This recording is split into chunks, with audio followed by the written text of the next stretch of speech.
નમસ્કાર, ગુજરાત ફર્સ્ટ ન્યૂઝમાં આપનું સ્વાગત છે। અમારી વિશેષ રજૂઆત મહાકુંભથી સનાતન સંવાદ સાથે હું છું પ્રતિપાલ સિંહ। તો ગુજરાત ફર્સ્ટનું મહાકુંભથી મહાકવરેજ થઈ રહ્યું છે, ત્યારે સંગમ સ્થાનથી ગુજરાત ફર્સ્ટનો ગ્રાઉન્ડ ઝીરો રિપોર્ટ અમે આપણે બતાવી રહ્યા છીએ। ગુજરાત ફર્સ્ટની ચેતનગીરી મહારાજ સાથે ખાસ વાતચીત થઈ છે, જેમાં ચેતનગીરી મહારાજ રુદ્રાક્ષ બાવા તરીકે પણ ઓળખાય છે।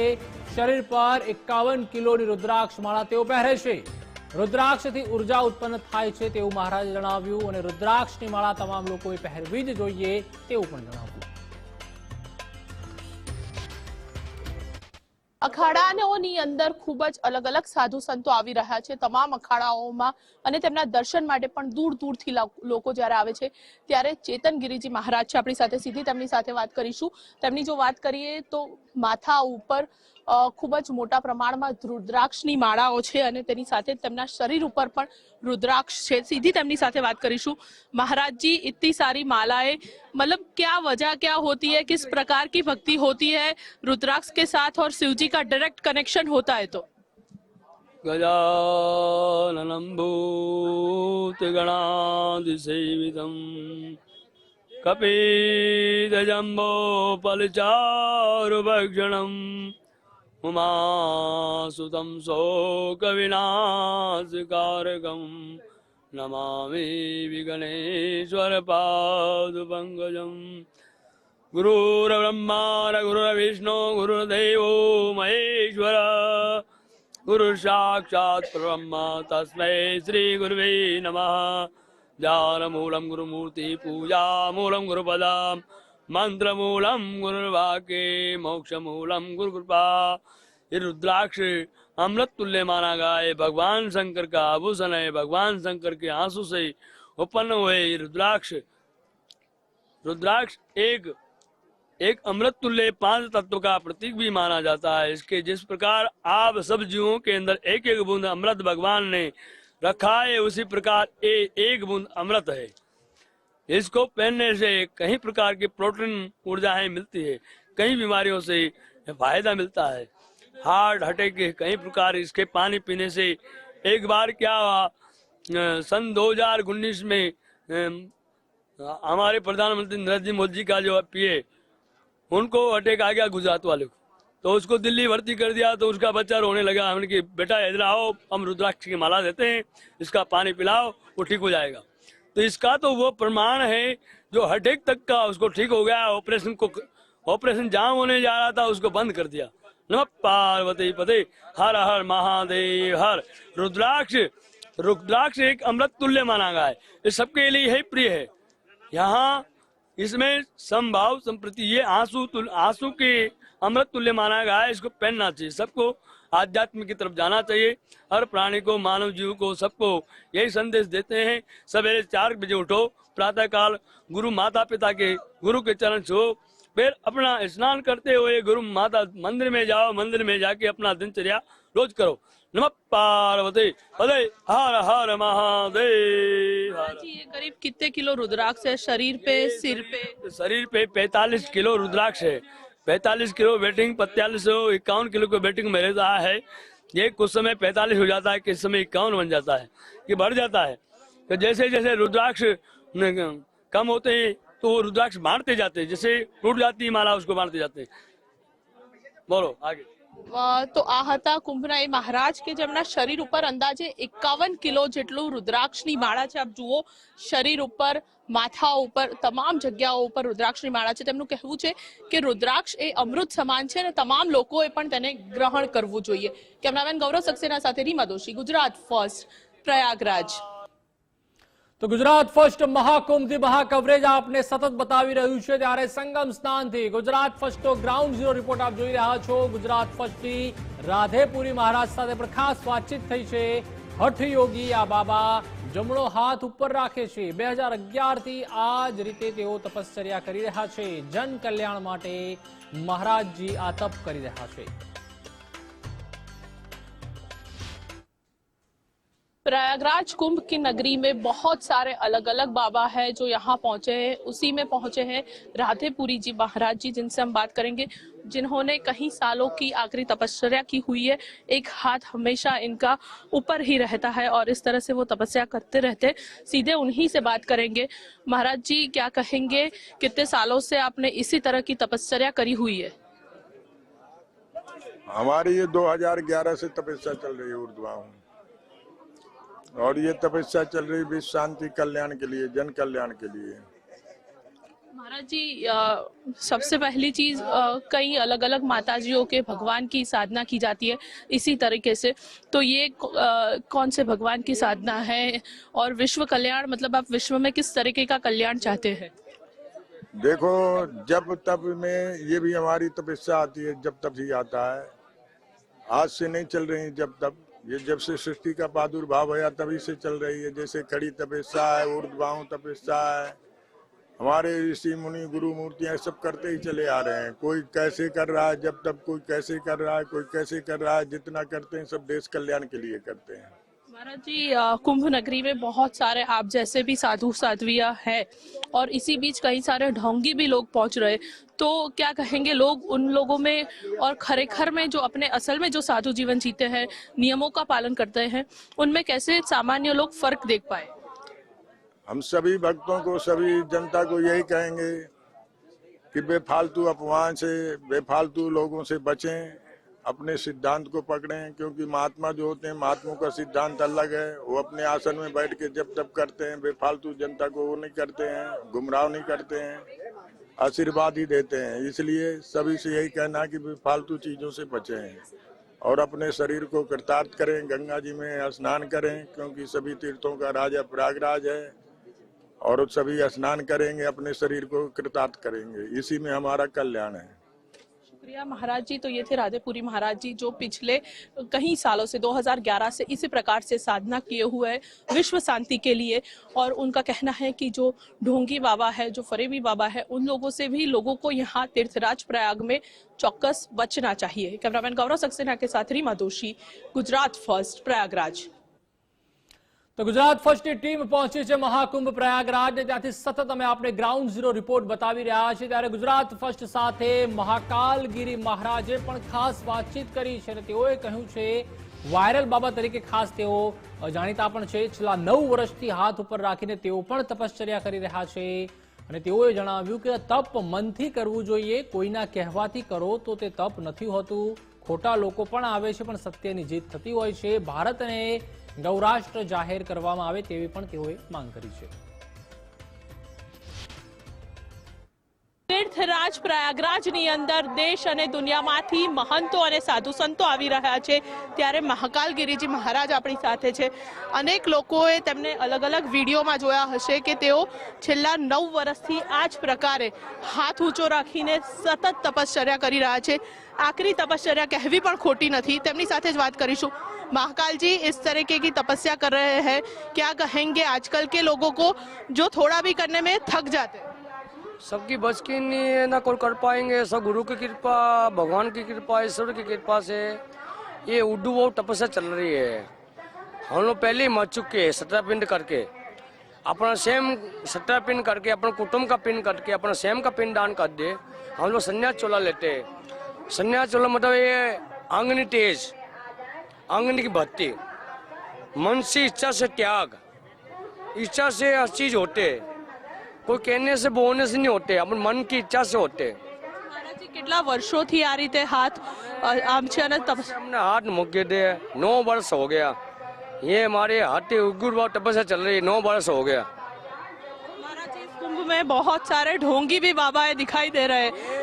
अनेक प्रकार के, देखो ढोंग करने वाला कल मर जाएंगे, ज्यादा जिएंगे नहीं। और सत्य भजन का ही कर रहे हैं, भजन वाले जी लेंगे, आगे पहुंच जाएंगे। सत्य की जीत होती रहेगी। हम लोग गुरु शिष्य है, भगवान के साथ जुड़े हैं, परमात्मा के साथ जुड़े हैं, देवताओं में जुड़े हैं। हम उनका गौ को राष्ट्रीय घोषित की जाए। पहले भोलागिरी बापू साहब, वो भी उड्डू बाबू राष्ट्रीय गौ को घोषित करने चाह रहे थे, देव लोग हो गए। अब हम भगवान ने गुरु महाराज ने चुना है कि गौ राष्ट्र घोषित हुई, समग्र राष्ट्र गौ राष्ट्र ही घोषित हुई, मानी माँ राष्ट्र घोषित हुई। ચોક્કસથી મહારાજની માંગ છે, આખરી તપશ્ચર્યા તો કરી જ રહ્યા છે, પરંતુ તેમની એક જ માંગ છે કે આ દેશની અંદર ગૌ માતાને રાષ્ટ્ર માતાનો દરજ્જો છે તે આપવામાં આવે। કેમેરામેન ગૌરવ સક્સેના સાથે રીમા દોશી, ગુજરાત ફર્સ્ટ, પ્રયાગરાજ। તો ગુજરાત ફર્સ્ટની ટીમ પહોંચી છે પ્રયાગરાજને। અમે સતત આપને સંગમ સ્થાનથી ગ્રાઉન્ડ ઝીરો રિપોર્ટ બતાવી રહ્યા છીએ। ત્યારે મધ્યપ્રદેશના સેવક સાથે પણ અમે ખાસ વાતચીત કરી હતી, જેમાં પવન નામના આ સેવક કરે છે અનોખી રીતે સેવા। સાધુ સંતોના ચરણને ગંગાજળથી સાફ કરે છે, સફાઈ કરેલ ગંગાજળનો પીવામાં પણ ઉપયોગ કરે છે। મધ્યપ્રદેશના ગ્વાલિયરથી આવ્યા છે આ સેવક। મહાકુંભમાં વાયરલ બોય તરીકે પણ હવે તેઓ ઓળખાય છે। દિવસમાં 500થી વધુ સાધુ સંતોના ચરણ આ જ રીતે તેઓ ગંગાજળથી સાફ કરે છે।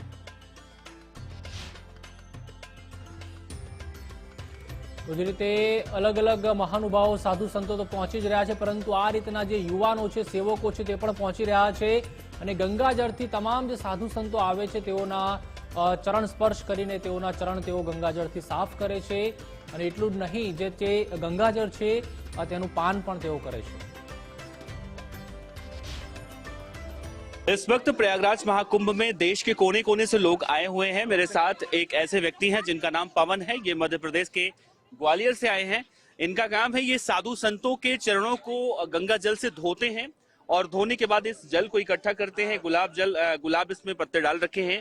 इनसे बात करते हैं कि आखिर इन जल का वो क्या करने वाले हैं। पवन जी कहाँ से आए हैं? MP ग्वालियर से आया हूँ। कब आए हैं आप यहाँ पे? हो गया 3-4 दिन हो गया। आप क्या कर रहे हैं? आप थाली में जल गुलाब? क्या है कि ये मेरे हनुमान जी बाबा आने वाले हैं। ये मुझे अभ्यास रहा है अंदर से कि हनुमान जी बाबा यहाँ आएंगे महाकुंभ में, और यहाँ में हम क्या बोलते हैं, जैसे कि महाकुंभ में आएंगे तो हनुमान जी बाबा 3 ही रूप में आते हैं। या तो बानर रूप में आएंगे, या संत रूप में आएंगे, या फिर मान लो कि अपना ये जो बोलते हैं कि जैसे मान लो ब्राह्मण रूप में, जिसे मतलब शर्मा बोलते, यही 3 रूप में आते। तो साधु संतों के मैं चरण धो रहा हूँ। पता नहीं किस समय मेरे हनुमान जी बाबा मेरे हाथों, उनके पैरों पर मेरे हाथ लग सके, तो मुझे थोड़ा। अभी तक आपने कितने संतों के चरणों को धोया है? ऐसे तो कोई अंदाजा नहीं। हर रोज मैं हजार खाड़ के तो धो देता हूँ। 4 दिन से धो रहा हूँ। आप क्या करते हैं फिर इस जल का? मैं पीता हूँ खुद को। मैं अपनों को अपने ऊपर समर्पित करता हूँ, मतलब चढ़ाने, उनके पैर धोने के बाद पीता हूँ मैं। हाँ। अभी आपको ये एहसास नहीं हुआ कि आप जिस हनुमान जी का इंतजार कर रही हैं, क्या वो हो सकता है हनुमान जी आ गए हो, आप चरण धो लिए हो? हाँ, तो हनुमान जी आएंगे जरूर, ये बात क्लियर है। तो कैसे मानेंगे, कैसे लगेगा कि हनुमान जी के चरण आप धो दिए?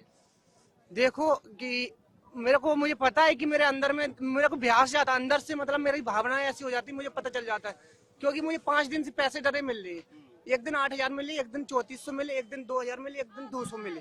अगर मैं झूठ बोल रहा हूँ तो देख लो आप खुद। मैं अभी पैसा रखा हूँ। मैं पैसे आपको कौन देता है? को आप पूछ रहा हूँ, ये देखो, ये पैसे भी मिले मुझे। पैसे कौन देता है आपको? हाँ, पैसे कौन देता है? हनुमान जी बाबा दे रहे हैं मुझे पैसे। हनुमान जी बाबा दे रहे हैं? हाँ, मुझे दे रहे हैं, पैसे भी मिल रहे हैं। और मुझे रात में ये भी, मैं सोता ओपन डाल में जब सोया था, तो मैं मतलब घर बार से छोड़ छाड़ के अभी निकला हूँ, घर बार से बाहर निकला हूँ। तो मुझे मतलब मेरे को ये बोलते हैं, मतलब मुझे डरना नहीं है। मेरे हनुमान जी बाबा मेरे साथ है। मेरे कोई साथ नहीं, मैं अकेला हूँ, मैं हनुमान जी बाबा के साथ हूँ। मुझे कोई नहीं चाहिए, बस हनुमान जी बाबा चाहिए। जल को आप कब पीते हैं? कभी भी पी सकते हैं, मतलब जब धोने के बाद शाम के समय पी लेता हूँ। अगर वैसे पीने को तो कभी भी पी लो, कोई दिक्कत नहीं उसमें। अभी भी पी सकते हैं? हाँ, अभी भी पी लेंगे, कोई दिक्कत। अगर आपको बुरा न लगे तो पियेंगे? उसमें बुरा करने की बात क्या? जैसे हमारे माँ बाप है, हमारे माँ बाप की हम सेवा करते हैं। हमारी माँ कहीं भी मिल जाए हम उनका दूध पी सकते हैं। तो हनुमान जी बाबा का चरणामृत एक दूध के समान। चरणामृत आप रखे हैं, आप कह रहे हैं पीते हैं, तो मैंने कहा अगर आपको ठीक लगे तो आप अभी हमें हमारे सामने पी सकते हैं। हाँ, पी लेंगे। फिर हमको दूसरा बनाना पड़ेगा, क्योंकि जूठा चरणामृत से पैर नहीं धो सकते ना।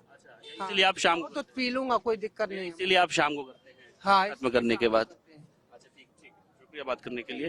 तो साफ तौर से महाकुंभ प्रयागराज में देश के कोने कोने से अलग अलग तरह के लोग आए हैं। और जैसा कि पवन जी हैं मध्य प्रदेश से ग्वालियर से, इनका कहना है कि ये साधु संतों के चरणों को धोते हैं और उसी जल को, यानी जो चरणामृत बोला जाता है, उसे ये शाम के समय पीते हैं।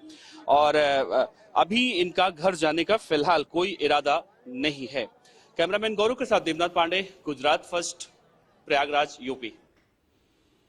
તો સંગમ સ્થાનથી અમે આપને ગ્રાઉન્ડ ઝીરો રિપોર્ટ બતાવી રહ્યા છીએ। ત્યારે ગુજરાત ફર્સ્ટની ટીમે ગોપાલ નંદગીરી મહારાજ સાથે પણ ખાસ વાતચીત કરી, જેમાં તેઓએ કહ્યું છે કે ગૌ માતાને રાષ્ટ્રમાતા જાહેર કરવામાં આવે, સાધુ સંતોને મળીને રાષ્ટ્રમાતા જાહેર કરવાની તેઓએ અપીલ કરી। ગંગા નદી ગૌમુખમાંથી નીકળે છે, ગાયનું દૂધ અમૃત છે તેવું યુધિષ્ઠિરે પણ કહ્યું હતું। તમામ શિબિરમાં ફરીને ગાય માતાની રક્ષા કરવા તેઓ વિનંતી કરી હતી। के अंदर बहुत सारे महात्मा आए हुए हैं, तब उन्हीं के बीच में गोपालनंद गिरी जी महाराज आए हैं, जो गौ माता को राष्ट्र माता के लिए अलग अलग साधु संतों के जो अखाड़े हैं, जो मंडप लगे हुए हैं, वहीं जा रहे हैं। उनसे ही बात करेंगे। महाराज जी, आप यहाँ प्रयागराज आए हुए हैं, जिसको तीर्थराज भी कहा जाता है। तमाम साधु संत यहाँ पर है, क्या रजुआते हैं, क्या बात आप उन लोगों से करते हैं गौ माता को लेकर के? हाँ, देखिए, यहाँ गंगा जी के पावन तट पर प्रयागराज में ये महाकुंभ हो रहा है, और ये जो गंगा जी है ये गौमुख से निकली है, बिना गाय के गंगा नहीं है। और गंगा शब्द का अर्थ भी यही होता है, गम का अर्थ होता है जा, और गा का अर्थ होता है जाना। गाय, गाय के पास जा, तो गंगा क्या कह रही है कि गाय के पास जा। तो यहाँ जो ये महाकुंभ हो रहा है, कुंभ शब्द का अर्थ होता है हमारे यहाँ घड़ा, और कुंभ में क्या भरा पड़ा है? अमृत भरा पड़ा है। तो हमारे यहाँ महाभारत के अंदर धर्मराज युधिष्ठिर का और यक्ष का जब आपस में प्रश्नोत्तर हुआ है, तो यक्ष ने प्रश्न किया है कि धरती पर अमृत क्या है। तो धर्मराज ने कहा कि गवामृतम, यानी गाय का दूध ही अमृत है।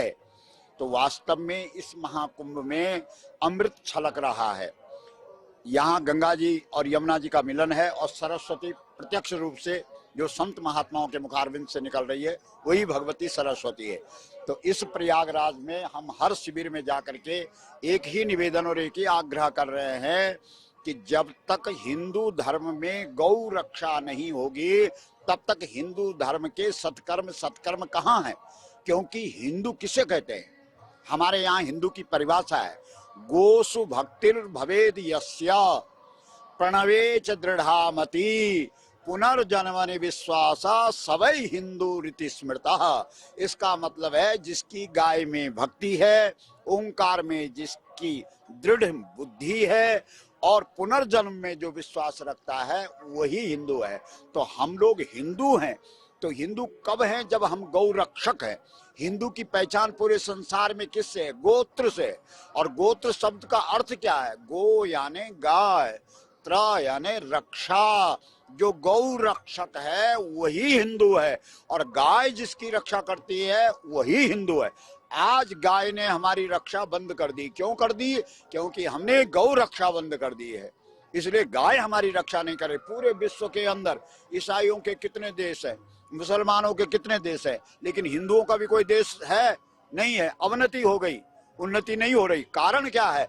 क्योंकि गौ माता हमारी जीवनचर्या से निकल गई है, गौ रक्षा हम नहीं कर पा रहे हैं, इसलिए गौ माता हमारी रक्षा नहीं कर रही। महाराज जी, हम गौ माता की बात कर रहे हैं। महाराष्ट्र में गौ माता को राज्य माता का दर्जा दिया हुआ है। अभी भी राष्ट्र में हमारी बीजेपी की हिंदू की सरकार है, तो क्यों, क्या दिक्कत आ रही है सरकार को गौ माता को राष्ट्र माता का दर्जा देने की? इन लोगों ने क्या कर रखा है कि गाय को केंद्र का विषय नहीं बनाया हुआ है, राज्यों का विषय बना रखा है। तो जो राज्य चाहे वो गाय को पशु समझ करके उसकी हत्या करे, और जो राज्य चाहे उस माता का सम्मान दे करके वोट प्राप्त करे। तो वास्तव में गाय को राज्य का विषय नहीं, केंद्र का विषय होना चाहिए। और केंद्र का विषय करने से ये लोग क्या डरते हैं कि जो पूर्वोत्तर राज्य हैं हमारे, 8-10 राज्य जो पूर्वोत्तर हैं, वो गाय को पशु के रूप में ही देखते हैं। तो केवल समस्या ये है कि वहां से फिर वोट नहीं मिलेगा। शुक्रिया महाराज जी। गौ माता को राष्ट्र माता बनाने का जो इशू है, वो पूरा का पूरा मुद्दा है, वो कुंभ नगरी प्रयागराज में भी दिखा रहे हैं, देखने को मिल रहा है। क्योंकि प्रयागराज में भी कहीं अलग अलग जगहों पर गौ माता को राष्ट्र माता बनाने का पूर्ण शिविर जो है वो भी चल रहा है। कैमरामैन गौरव सक्सेना के साथ रीमा दोषी। તો જે રીતે મહાકુંભ યોજાઈ રહ્યો છે, ભવ્યાતિ ભવ્ય આયોજન કરવામાં આવી રહ્યું છે, અને ગુજરાત ફર્સ્ટની ટીમ આપને ગ્રાઉન્ડ ઝીરો રિપોર્ટ બતાવી રહી છે। અલગ અલગ સાધુ સંતો મહાત્માઓ સાથે અમે જ્યારે વાતચીત કરી રહ્યા છીએ, ચર્ચા પણ કરી રહ્યા છીએ। તો મહાકુંભથી સનાતન સંવાદ અમે આપને બતાવી રહ્યા છીએ, ત્યારે ગુજરાત ફર્સ્ટની ટીમે મહામંડલેશ્વર વિશ્વેશ્વરી ભારતી માતા સાથે પણ ખાસ વાતચીત કરી। તેઓએ કહ્યું કે પહેલા કુંભ સ્થાનમાં એટલી ભીડ રહેતી હતી કે જગ્યા પણ ઓછી પડતી હતી, પહેલા સ્નાન વખતે શ્રદ્ધાળુઓનો સમુદ્ર ઉમટતો હતો. મૌની અમાવસ્યાએ એનાથી વધુ ભીડ થવાની શક્યતા છે. સંતો સાથે શ્રદ્ધાળુઓ આસ્થાની ડૂબકી લગાવતા હોય છે. ત્યારે મહામંડલેશ્વર ઋષિ ભારતી બાપુ સાથે પણ ખાસ વાતચીત કરવામાં આવી છે. 144 વર્ષો પછી આ સંયોગ આવે છે. તો પહેલા સ્નાન વખતે શ્રદ્ધાળુઓનો સમુદ્ર ઉમટતો. કુંભ નગરી પ્રયાગરાજની અંદર દૂર દૂરથી સાધુ સંતો આવી રહ્યા છે. ત્યારે ગુજરાતના પણ મહામંડલેશ્વર માતાજી છે, તેમની સાથે જ અલગ અલગ પ્રાંતમાંથી પણ માતાજીઓ છે તે પધાર્યા છે. ખાસ તો પહેલા ગુજરાતથી અને અલગ જગ્યાઓ પરથી જે આવ્યા છે, ત્યારે ગુજરાતથી આવ્યા છે માતાજી. સીધા તેમની સાથે વાત કરીશું. માતાજી, શું કહેશો? કુંભ મેળાનું આયોજન, સમગ્ર મેળાને લઈને આખું શું કહેવું છે? કારણ કે 144 વર્ષ પછી જ્યારે આ સંયોગ મળ્યો છે ત્યારે. ઓમ નમો નારાયણ. હું મહામંડલેશ્વર વિશ્વેશ્વરી ભારતી માતા અમદાવાદથી, અને તમે ગુજરાતી ચેનલ અહીં લગી લેવા એટલે તમને બધાને ખૂબ ખૂબ અભિનંદન કે આપ લોગ અહીંયા આવીને પણ બધાને કુંભ મેળાના દર્શન કરાવો છો. તો આપ સબને ખૂબ ખૂબ આશીર્વાદ અમારા. અને કુંભ મેળો એટલો સુંદર છે કે ગુજરાતથી બધા લોકો અહીંયા આવો. યોગીજી મહારાજે બહુ સરસ વ્યવસ્થા અહીંયા પણ આપી છે. બધાને રહેવા માટે પણ સારી સુવિધા છે. અને કોઈ પણ પ્રકારની અહીંયા જે તમે જોવો છો એવી ભાગદોડ નથી. શાંતિથી મેળો થાય છે અને બધા આનંદથી મેળો. આ તો વિડિયાના માધ્યમથી ત્યાં ઘરે પણ જોઈ શકો છો, પણ અહીંયા આવીને પણ એક ડૂબકી લગાવો બધા, એવી હું બધાને પ્રાર્થના કરું છું. આવો બધા ગુજરાતથી પણ. अच्छा, अन्य माताजियों છે તેમની સાથે પણ વાત કરીશું. महामंडलेश्वर माताजी છે. प्रणाम माताजी, क्या कहेंगे आप कुंभ मेले को लेकर के और मौनी अमावस्या का भी जो स्नान है उसको लेकर के? बहुत सारे लोग जब आएंगे तब. ओम नमो नारायण. मैं महामंडलेश्वर योग योगेश्वरी यति श्री पंचदश नाम जूना अखाड़ा. पहला अमृत कुंभ स्नान हो चुका है और जैसा सभी ने, पूरी दुनिया ने देखा कि भीड़ ऐसी थी कि लग रहा था कि जगह कम पड़ गई है. ये प्रयागराज, ये संगम की रेती, ये जगह कम पड़ गई है. ऐसी भीड़ थी, ऐसी श्रद्धा का पूरा एक समुद्र उमड़ पड़ा था. और अंदाजा लगाया जा रहा है कि मौनी अमावस्या में उससे भी ज्यादा श्रद्धालुओं की भीड़ होने वाली है. और संगम में सभी अपने आत्म कल्याण के लिए, अपने जीवन को बहुत ऊंचाई पे लेना है, अपने पुण्य अर्जित करने के लिए मौनी अमावस्या में सभी डुबकी लगाएंगे. हम सभी संतों के साथ श्रद्धालु डुबकी लगाएंगे. माताजी और भी है. माताजी, क्या कहेंगे? अभी और शाही स्नान जो है 4 बाकी है. बहुत सारे लोग आ चुके हैं, कईयों की इच्छा है कि हम आए. क्या कहेंगे उन सभी लोगों को जो यहाँ तक आने की उत्सुकता अपने मन में लगाए हुए हैं? ओम नमो नारायण. मैं श्री महंत श्री पंचदश नाम जूना अखाड़ा से प्रेमगिरी हूँ और आप सभी भक्तों को ये संदेश देना चाहती हूँ कि ये जो पर्व आ रहा है, ये जो स्नान आ रहा है 29 तारीख को, ये मौनी अमावस्या का सबसे बड़ा स्नान है. आप सभी भक्तजन यहाँ जरूर पधारें, आएं और गंगा जी में डुबकी लगाएं. आप समझ नहीं सकते, भगवान शिव ने जहर को खुद पिया और अमृत हम लोगों के लिए छोड़ा. उसी अमृत की एक बूंद यहाँ पर भी है, जहाँ ये है 144 साल में कुंभ मेला लगा है. और आप सभी की बहुत ही सुंदर व्यवस्थाएं हैं. आप सभी के स्नान के लिए योगी जी ने, मोदी जी ने भरसक प्रयास किए हैं. किसी को रहने की कोई दिक्कत नहीं है. आप सभी भक्तजन जहाँ तक भी देख रहे हैं, सुन रहे हैं, सभी आएं और आकर जरूर ये अमृत स्नान करें. बहुत अलग अलग जगहों से, पूरे देश विदेश से साधु संत आ रहे हैं. तभी हमारे गुजरात से भी आए हैं महामंडलेश्वर ऋषि भारती बापू. उन्हीं से सीधा संवाद करेंगे. क्या कहेंगे? 144 वर्ष के बाद कुंभ नगरी प्रयागराज में ये कुंभ आयोजन किया जा रहा है और उसमें भी जब मौनी अमावस्या का स्नान है, कई लोगों को उत्सुकता है कि वो यहाँ आए. क्या कहेंगे ये सबको लेकर के? देखिए, 144 सालों के बाद पूर्ण महाकुंभ प्रयाग क्षेत्र में लगा है. तब हमारी जो भारतीय परंपरा है, वसुधैव कुटुंबकम और सर्वे भवन्तु सुखिनः, ये परंपरा को लेकर आगे चल रहे हैं. आज देखिए 10 करोड़ लोगों की तो उपस्थिति श्रद्धालुओं की हो चुकी है. तब जाके जब ईस्टर वीक लगता है जेरूसलेम में, तो 40 लोगों की उपस्थिति होती है. हज यात्री जब सऊदी अरब में जाते हैं तो 30 लाख लोगों की उपस्थिति होती है। तो ये अपने आप में सनातन की गौरव की बात है। और भारत और सनातन ही एकलौता देश है जो सर्वभूत हिते रताः की उद्घोषणा करके आगे बढ़ते हैं। और हम सब साधु लोग मिलकर 2 बार तो दिन में विश्व का कल्याण हो ऐसी उद्घोषणा करते हैं। तो ये ऐसी उद्घोषणा सर्व मानव जाति का कल्याण जिसमें समाहित हो, ये सनातन की बात है। और जो अभी प्रश्न उठाया है हमारे अखिल भारतीय अखाड़ा परिषद के अध्यक्ष रविंद्रपुरी जी महाराज और देवकीनंदन ठाकुर, तो उसके पक्ष में हूँ मैं। और सारे संत हैं, मैं अकेला नहीं, लेकिन पूरे विश्व में बसे हुए 125 करोड़ सनातनी भाई बहनें सनातन बोर्ड के पक्ष में हैं। शुक्रिया महाराज जी। तो खास देखा जाए तो ये त्रिवेणी संगम नहीं पर बहुत सारे चीज़ों का भी त्रिवेणी संगम है, ये उनका मानना है, क्योंकि बहुत कुछ इस मेले में हो रहा है। दूर दूर से लोग भी यहाँ आ रहे हैं और बहुत सारे युवा वर्ग और सब लोग हैं वो भी इसमें जुड़ रहे हैं। कैमरामैन गौरव सक्सेना के साथ रीमा दोषी। तो મહાકુંભથી સનાતન સંવાદમાં હાલ બસ આટલું જ। વધુ સમાચાર માટે આપ જોતા રહો ગુજરાત ફર્સ્ટ ન્યૂઝ। નમસ્કાર।